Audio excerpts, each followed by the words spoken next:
नमस्कार दोस्तों, मैं डॉक्टर कुलदीप कुमार के सर आप सभी का बहुत बहुत स्वागत करता हूं एक नए बिंदु के साथ और एक नई कड़ी के साथ।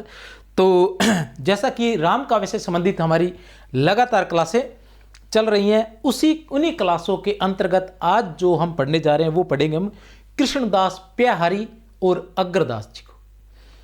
कृष्णदास प्याहारी और अग्रदास जी को, जैसा कि लगातार क्लासें चल रही है, सबसे पहले हम राम काव्य की भूमिका पढ़ी हमने कि राम काव्य का उद्भव और विकास जो है वो कैसे हुआ था।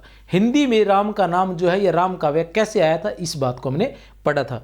दूसरी क्लास राम काव्य की हमारी रही थी रामानंद जी से संबंधित, ठीक है ना, क्योंकि राम काव्य के प्रवर्तक जो है वो रामानंद माने जाते हैं, इसलिए राम काव्य को विस्तार से, ट्रिक सहित और बड़ी ही आसानी से या सरल भाषा में हमने उसको पढ़ने का प्रयास किया था। रिवाइज के रूप में मैं बता दूं कि रामानंद जी की हमने रचनाओं का अध्ययन किया था ट्रिक के माध्यम से। रचनाएं उनकी बात करें तो श्री वैष्णव मताबज भास्कर आचार्य रामचंद्र शुक्ल के अनुसार, आचार्य रामचंद्र शुक्ल के हिंदी साहित्य के इतिहास में रामानंद जी की जो रचनाएं दी गई है उनका हमने किस प्रकार पढ़ा था उनको, कि श्री वैष्णव मताबज भास्कर, श्री रामार्चन पद्धति, दो रचनाएं, श्री वैष्णव मताबज भास्कर और श्री रामार्चन पद्धति। फिर आता है आनंद भाष्य, भगवत गीता भाष्य और वेदांत भाष्य। आनंद भाष्य, भगवत गीता भाष्य और वेदांत भाष्य। उसके बाद आता है योग चिंतामणि और राम रक्षा स्तोत्र। ये जो 7 रचनाएं हैं ये हमने किसकी, रामानंद जी की रचनाएं पढ़ी थी। अब इन रचनाओं के बारे में भी थोड़ा सा आपको बता दूं, फिर अपने क्लास शुरू करेंगे कृष्णदास प्याहारी की। और कृष्णदास प्याहारी की एक जबरदस्त कहानी भी मैं आपको बताऊंगा कि किस प्रकार से उन्होंने कनफटे योगियों से, क्योंकि जब कृष्णदास प्याहारी या रामावत संप्रदाय जब चल रहा था उन्हीं दिनों नाथों का जो बोलबाला था, योगी सिद्ध जो थे उनका बोलबाला था, वो चमत्कार के माध्यम से पूरी जनता पर प्रभावी थे।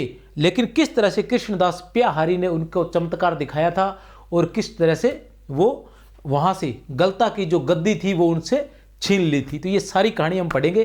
कृष्णदास प्याहारी की, अग्रदास जी की भी कहानी हम पढ़ेंगे। तो उससे पहले रामानंद जी की रचनाओं के बारे में थोड़ा सा मैं बता दूं, पिछली क्लास में बता चुका हूं, एक रिवाइज के रूप में आपको फिर बता दूं कि आचार्य शुक्ल के अनुसार इनके 2 ही ग्रंथ माने जाते हैं प्रमुख रूप से। कौन कौन से, श्री वैष्णव मताबज भास्कर और श्री रामार्चन पद्धति। दोनों के दोनों संस्कृत में लिखे गए हैं आचार्य शुक्ल के अनुसार। जो श्री वैष्णव मताबज भास्कर है उसमें सुरसरानंद ने 9 प्रश्न किए हैं। श्री वैष्णव मताबज भास्कर में सुरसरानंद ने 9 प्रश्न किए हैं। उन 9 प्रश्नों के जवाब में, ठीक है ना, राम तारक मंत्र का इसमें वर्णन है श्री वैष्णव मताबज भास्कर में, और वैष्णवों की दिनचर्या का वर्णन है और प्रपत्ति का वर्णन है, ठीक है ना, अहिंसा आदि का, इस तरह से 4-5 तत्वों का उसमें विशेष रूप से वर्णन किया गया है। फिर श्री रामार्चन पद्धति की बात करें तो इसमें संपूर्ण गुरु परंपरा दी गई है, उसमें संपूर्ण गुरु परंपरा दी गई है। फिर आता है हमारे पास आनंद भाष्य और भगवत गीता भाष्य। आनंद भाष्य और भगवत गीता भाष्य तो आचार्य रामचंद्र शुक्ल लिखते हैं कि सांप्रदायिक झगड़ों के कारण ब्रह्म सूत्र पर 2 रचनाएं लिखी गई थी, ठीक है ना। सांप्रदायिक झगड़ों के कारण ब्रह्म सूत्रों पर 2 रचनाएं लिखी गई थी। कौन कौन सी थी वो, आनंद भाष्य और भगवत गीता भाष्य। आनंद भाष्य और भगवत गीता भाष्य, ये 2 रचनाएं सांप्रदायिक झगड़ों के कारण ब्रह्म सूत्रों पर लिखी गई रचनाएं थी दोनों, ठीक है। फिर वो एक रचना के बारे में और बात करते हैं, वेदांत भाष्य। वेदांत भाष्य की रचना क्यों हुई थी आचार्य शुक्ल के अनुसार, कि आचार्य रामानुजाचार्य की परंपरा से रामानंद की परंपरा को बिल्कुल अलग करने के लिए, क्या, कि रामानुजाचार्य की परंपरा से रामानंद की परंपरा को अलग करने के लिए वेदांत भाष्य की रचना की गई थी। अब अंत में आता है योग चिंतामणि और राम रक्षा स्तोत्र। इनके बारे में शुक्ल कहते हैं कि ऐसे रद्दी ग्रंथ, कुछ रद्दी ग्रंथ हमारे पास, ऐसे 2 रद्दी ग्रंथ हमारे पास पड़े हैं, ठीक है ना। उन रद्दी ग्रंथों के नाम वो बताते हैं, योग चिंतामणि और राम रक्षा स्तोत्र। उसके अलावा हमने रामानंद के 2 शिष्यों, 12 शिष्य है, भक्तमाल में 12 शिष्य, ठीक है ना, तो उनकी एक ट्रिक भी बताई है मैंने, वो है कि नर को भावे सुख अनंत, नर को भावे सुख अनंत, ठीक है ना, और सुर को सुरश्री पद्मावती। नर को भावे सुख अनंत, नर से तात्पर्य नर हरियानंद, भावे से भावानंद, सुख से सुखानंद, ठीक है ना, अनंत से अनंतानंद, और सुर को भावे, सुर से सुरसरानंद और सुरसरी और पद्मावती 2 महिलाएं शिष्य थी। उसके अलावा कबीर, कबीर के रै से रिदास और रिदास के सह से सेन, कबीर रिदास सेन, कबीर के रै से रिदास, रिदास के सह से सेन और नै से, सेन के नै से धन्ना और धन्ना के आ से पीपा, धन्ना के आ से पीपा, कबीर रिदास सेन धन्ना और पीपा। इस तरह से याद करवाया था। वो तो बहुत बड़ी क्लास है, लेकिन ये ट्रिक में बता दिया मैंने। और आज जो हम पढ़ने जा रहे हैं कृष्णदास प्याहारी, और उसके साथ साथ हम पढ़ेंगे अग्रदास जी को, जिन्होंने अष्टयाम लिखा था और जिनके अष्टयाम को देखकर ही, जिनके अष्टयाम को देखकर ही उनके शिष्य नाभादास जी ने, उनके शिष्य नाभादास जी ने भी अष्टयाम की रचना की थी। और एक अष्टयाम नहीं मेरे भाइयों, 2 अष्टयाम की रचना की थी। एक अष्टयाम की नहीं, 2 अष्टयाम की। एक अष्टयाम उन्होंने गद्य में लिख दिया था और दूसरा अष्टयाम उन्होंने पद्य में लिख दिया था। पहला अष्टयाम जो था गद्य में वो ब्रज भाषा में था, और पद्य में उन्होंने दोहा चौपाई शैली में, दोहा चौपाई शैली में उन्होंने अष्टयाम लिखा था। 2 अष्टयाम लिखे थे। बात करें अग्रदास जी की, अग्रदास जी ने एक अष्टयाम लिखा था जो ब्रज भाषा में लिखा था, लेकिन नाभादास जी ने ब्रज भाषा में, और वो कहते हैं ना गुरु गुड़ रह गया और चेला शक्कर भया, तो वैसे गुरु गुड़ रह गया और शक्कर, जो चेला जो है वो शक्कर हो गई, नाभादास जी। ठीक है ना। कृष्णदास प्याहारी, अनंतानंद जी किसके? रामानंद के शिष्य थे अनंतानंद, रामानंद के शिष्य थे अनंतानंद, अनंतानंद के शिष्य थे कृष्णदास प्याहारी। कृष्णदास प्याहारी को भी पढ़ेंगे। उसके बाद हम कृष्णदास प्याहारी के बाद उनके शिष्य अग्रदास को भी पढ़ेंगे, अग्रदास के शिष्य नाभादास को भी पढ़ेंगे, और नाभादास के शिष्य प्रियादास को भी पढ़ेंगे। ये सभी पढ़ेंगे।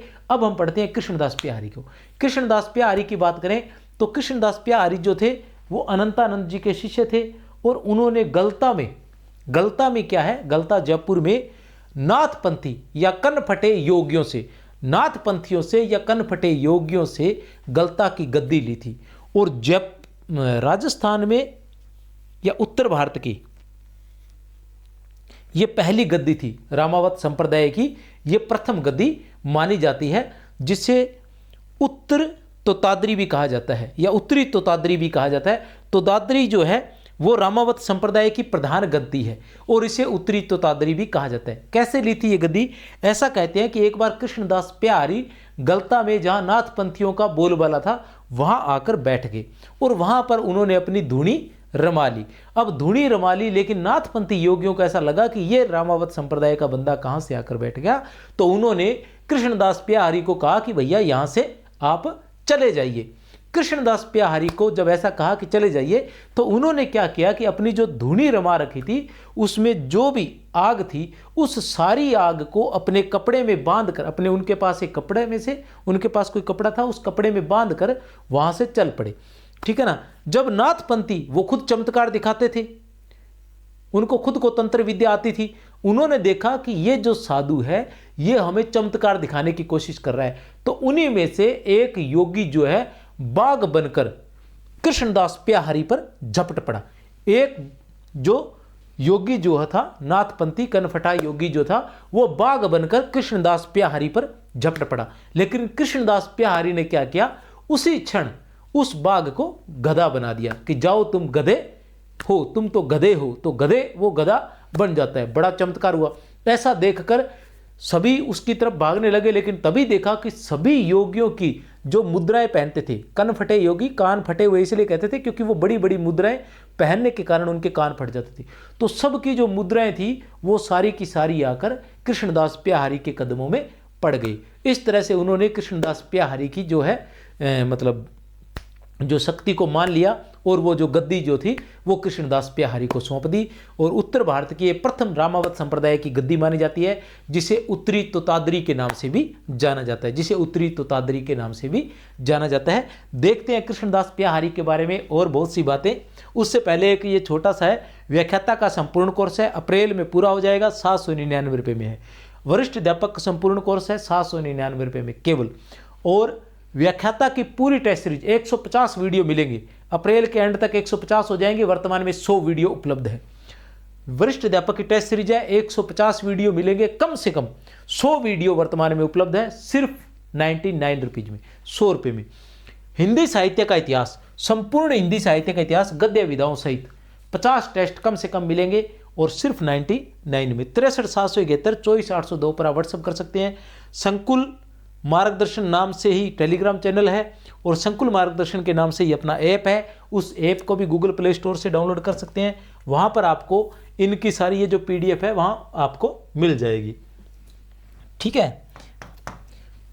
कृष्णदास प्याहारी रामानंद जी के शिष्य हुए थे। प्यारे बच्चों, एक बार हम पढ़ लेते हैं कि रामानंद जी के शिष्य हुए थे अनंतानंद जी।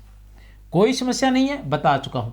रामानंद जी के शिष्य हुए थे अनंतानंद जी। अनंतानंद जी के शिष्य थे कृष्णदास प्याहारी। कृष्णदास प्याहारी गलता में रामावत संप्रदाय की गद्दी स्थापित की। गलता में रामावत संप्रदाय की गद्दी इन्होंने स्थापित की थी। यह पहली और प्राचीन गद्दी हुई। यह उन्होंने नाथपंथी कनफटे योगियों से प्राप्त की थी। गलता में धुनी लगाना, यह इनके बारे में कहानी है कि गलता में इन्होंने धुनी लगा ली।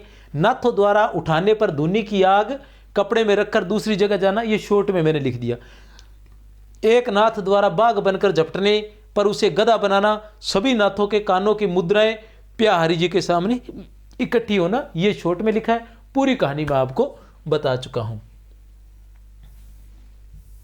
कृष्णदास प्याहारी के दो प्रसिद्ध शिष्य थे, अग्रदास और किल्लादास। बहुत ही महत्वपूर्ण है। अग्रदास भी पढ़ेंगे, किल्लादास भी पढ़ेंगे। कौन कौन से दो प्रमुख शिष्य थे प्यारे बच्चों? अग्रदास जी और किल्लादास जी। ठीक है ना। कौन कौन से थे? अग्रदास जी और किल्लादास जी। इन्हीं किल्लादास जी की प्रवृत्ति राम भक्ति के साथ साथ योगाभ्यास की भी हुई। अब ये राम भक्ति के साथ साथ योगाभ्यास भी कहते थे। जैसे अपने रामदेव जी है ना, जैसे रामदेव है वर्तमान में योगा मास्टर है क्या? ठीक है, रामदेव जी हैं। तो उन्होंने क्या किया कि भक्ति के साथ साथ उन्होंने योगाभ्यास भी किया। तो योग को भी उन्होंने बहुत अधिक प्रचार किया। जब योग प्रचार हो गया तो फिर उन्होंने साथ साथ में दुकानों का, सामान का और हर चीज़ का प्रचार। आजकल बिस्कुट, तेल, लूण, मिर्च, नमक, हल्दी, मिर्च, मसाला सब अपने रामदेव जी के नाम से चलते हैं। आपको कुछ भी खरीदना हो तो रामदेव जी की खरीद सकते हो आप मज़े से। ठीक है ना। रामदेव जी ने कुछ भी नहीं छोड़ा है। तो उसी तरह से ये किल्लादास जी की प्रवृत्ति भी राम भक्ति के साथ साथ योगाभ्यास की थी। इन्होंने भी एक नया साथ में सिस्टम शुरू किया योगाभ्यास का, जिससे रामानंद जी की वैरागी परंपरा की एक शाखा में योग साधना का समावेश हो गया। वैरागी परंपरा की एक शाखा में वैरागी परंपरा, ठीक है ना, किसकी? रामानंद जी की एक वैरागी परंपरा भी थी। एक रामावत संप्रदाय था, एक वैरागी भी थी। जब हम रामानंद को पढ़े थे हमने देखा था वैरागी परंपरा। ठीक है ना। तो वैरागी परंपरा की एक शाखा और बन गई। उसका नाम, उसमें क्या हो गया? योग साधना का समावेश हुआ। यह शाखा वैरागियों में तपसी शाखा के नाम से प्रसिद्ध हुई। अब इस शाखा का नाम क्या हो गया? तपसी शाखा। इस शाखा का नाम क्या होगा? तपसी शाखा।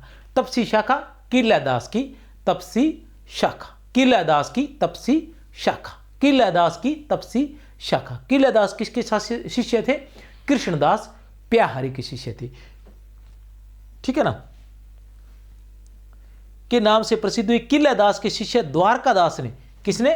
किल्लादास के शिष्य द्वारकादास ने इस शाखा को पल्वित किया। उनके संबंध में भक्तमाल में यह वाक्य है। उनके संबंध में भक्तमाल में यह वाक्य दिया गया है। क्या दिया गया है? अष्टांग जोग तन त्याग्यो द्वारकादास जानी दुनी। अष्टांग योग जन त्याग्यो द्वारकादास जानी दुनी। ये द्वारकादास के बारे में पद लिखा गया है। किस में लिखा गया है? भक्तमाल में। किसके बारे में? द्वारकादास के बारे में ये लिखा गया है। ठीक है ना। द्वारकादास किसके शिष्य थे? किल्लादास के। ठीक है, समझ में आ गई बात। अब ये किल्लादास जो थे इन्होंने योग प्रारंभ कर दिया था वैरागी शाखा में। रामानंद की वैरागी शाखा में इन्होंने योग भी प्रारंभ कर दिया और उसका नाम हो गया तपसी शाखा। उसका नाम क्या हो गया? तपसी शाखा हो गया।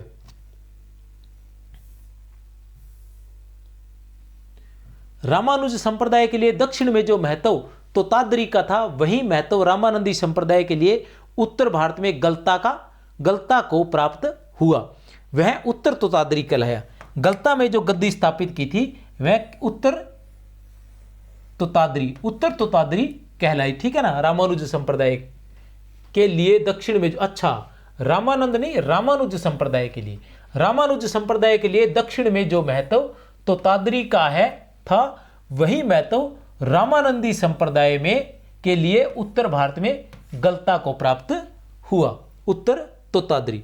अब आते हैं स्वामी अग्रदास। ये थे कृष्णदास प्यारी। अब हम पढ़ेंगे स्वामी अग्रदास। इनका जन्म हुआ था 1556 ईस्वी में, कोई समस्या नहीं है। कृष्णदास प्यारी 1556, इन्हीं दौरान अकबर का जन्म हुआ था।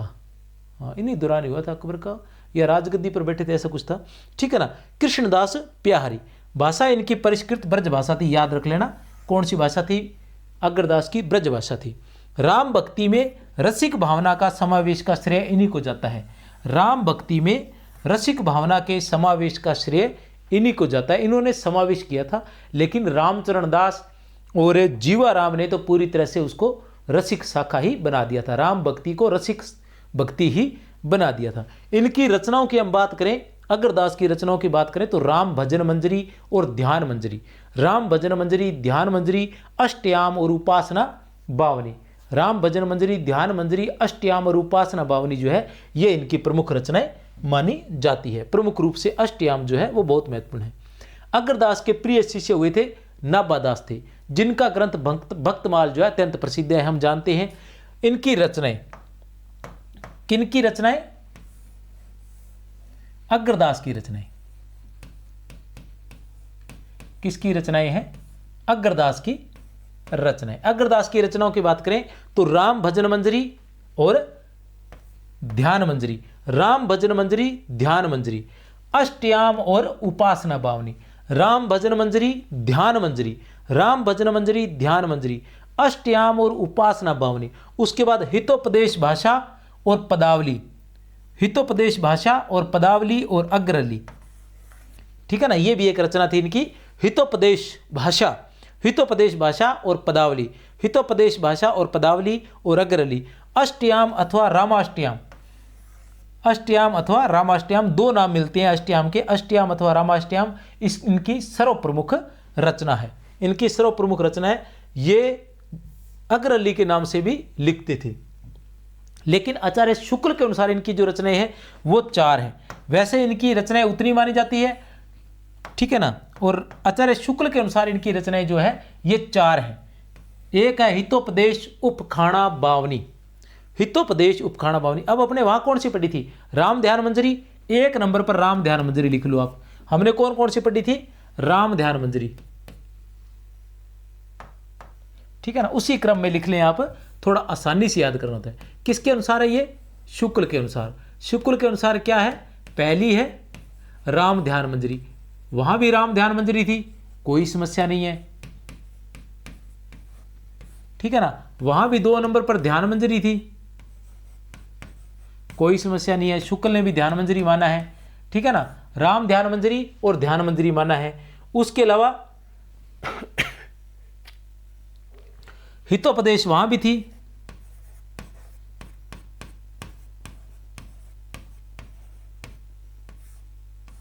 हितोपदेश भाषा थी, या हितोपदेश उपखाण, हितोपदेश उपखाण बावनी। ठीक है, और उसके अलावा एक और बचती है 4 नंबर पर, कुंडलियां। ये याद रख लेना। ठीक है ना, ये 4 रचनाएं किसके अनुसार है? ये 4 रचनाएं शुक्ल के अनुसार है, शुक्लानुसार। ठीक है ना। स्वामी अग्रदास स्वयं को जानकी जी की सखी, स्वामी अग्रदास स्वयं को जानकी जी की सखी अग्रली, जानकी जी की सखी अग्रली मानकर काव्य रचना किया करते थे। अग्रदास जी स्वयं को जानकी जी की सखी अग्रली मानकर काव्य रचना किया करते थे। नाभादास जी की अष्टयाम, नाभादास की जो अष्टयाम है वो इनकी अष्टयाम से ही प्रेरित थी। स्वामी अग्रदास की कविता उसी ढंग की कृष्णोपासक नंददास जी की है। ठीक है ना, स्वामी अग्रदास जी की कविता उसी ढंग की है।